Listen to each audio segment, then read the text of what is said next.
the Harena Community School. The principal, Analita Muniera, and I began to shift the second school, while our colleague, Sandra Weiner-Andrew, remained as principal of Zanetti. Harena was a larger school, with an ever-changing student population. Because it was in an affordable neighborhood, families arriving from the Dominican Republic or Puerto Rico would move into homes there and then relocate when their situation improved. Harena was also built to reunite two neighborhoods divided by the construction of Interstate 91, and so had a public walkway tunnel running through its center. This construction, despite its many liabilities, along with families' determination and outspokenness, showed me the importance of including the community in the work and life of the school.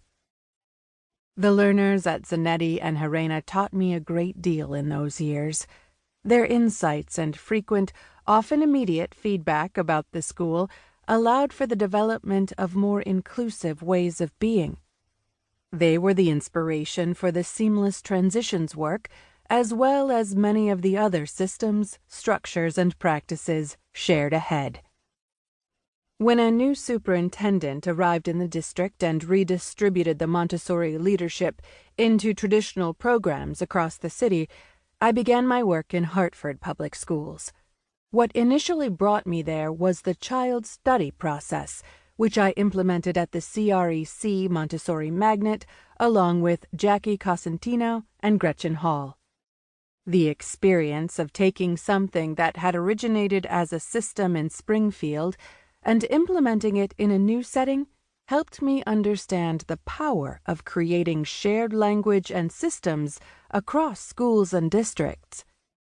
From there, I brought the child study process to the two other public Montessori schools in the district, which quickly led to a permanent position at Annie Fisher Montessori School as an elementary coach. My work there, with John Freeman, the principal, and Uma Ramani, the primary coach, allowed for an opportunity to implement the work begun in Springfield, as well as to collaborate and co-create other missing components necessary to strengthen, support, and guide the work. I had not yet had the experience of working with other Montessori-trained leaders with such clear vision and boundless passion for the work, and this allowed us to move into full implementation of the method. Up until that time, my work was shaped by the demands of the district and the needs to comply with external changes, which often meant restrictions or requirements that did not serve the Montessori classrooms.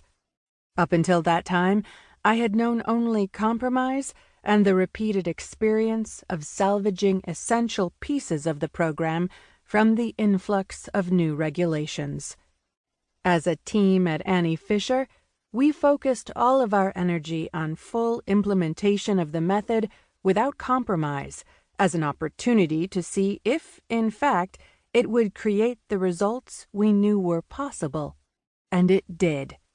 In our final year together as a team, the 3rd and 6th graders at the school were outperforming their district peers.